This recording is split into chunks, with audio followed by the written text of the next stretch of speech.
ഞാൻ 2011-16 കാലത്ത് കേരള നിയമസഭയിൽ അംഗമായിരുന്ന സന്ദർഭത്തിൽ ഒരു പുതിയ രാഷ്ട്രീയ ചിന്ത നിയമസഭയിൽ ഒരു ചർച്ചയിൽ അവതരിപ്പിച്ച ആളാണ്.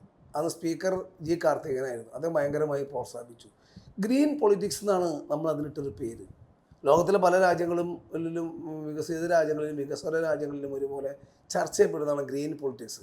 ആദ്യം ചിലർ തെറ്റിദ്ധരിച്ചു. ഗ്രീൻ പൊളിറ്റിക്സ് എന്ന് പറയുമ്പോൾ ഞങ്ങൾ കുറച്ച് പരിസ്ഥിതിക്ക് വേണ്ടി വാദിക്കുന്ന, അല്ലെങ്കിൽ കാടിനും നദികൾക്കും അല്ലെങ്കിൽ ജലാശയങ്ങൾക്കും വേണ്ടി, അല്ലെങ്കിൽ അങ്ങനെ വാദിക്കപ്പെടുന്ന ഒരു കേവലം പെറ്റി പരിസ്ഥിതി മാത്രമാണ് അല്ലായിരുന്നു.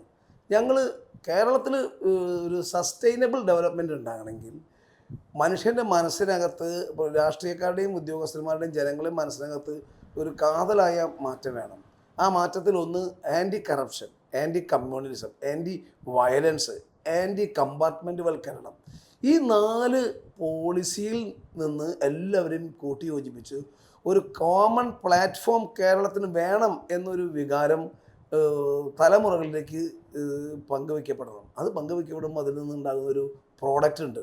ആ പ്രോഡക്റ്റാണ് കേരളത്തിലെ അടുത്ത വികസനത്തിന് വേണ്ടത്. പക്ഷേ നമ്മൾ പലപ്പോഴും രാഷ്ട്രീയ ഉൽപ്പന്നങ്ങൾ മാത്രമേ കേരളത്തിൽ ഉണ്ടാക്കുന്നുള്ളൂ, അല്ലാണ്ട് നാടിന് പൊതുവായ ഉൽപ്പന്നങ്ങൾ ഉണ്ടാക്കാൻ വേണ്ടി ശ്രമിക്കുന്നില്ല. ഇപ്പോൾ എൻ്റെ കൺസെപ്റ്റിൽ നമുക്ക് നാളെ ഏതെങ്കിലും ഒരു നയരൂപീകരണത്തിന് ഒരു അവസരമുണ്ടായാൽ 100% ഉറപ്പാണ് പെറ്റി പൊളിറ്റിക്കൽ ഇൻട്രസ്റ്റിനേക്കാൾ അപ്പുറത്ത് ജനറൽ ഇൻട്രസ്റ്റിനും സ്റ്റേറ്റിൻ്റെ ഇൻട്രസ്റ്റിനും പബ്ലിക്കിൻ്റെ ഇൻട്രസ്റ്റിനും വേണ്ടി നിലകൊള്ളും. 100% ഉറപ്പാണ്.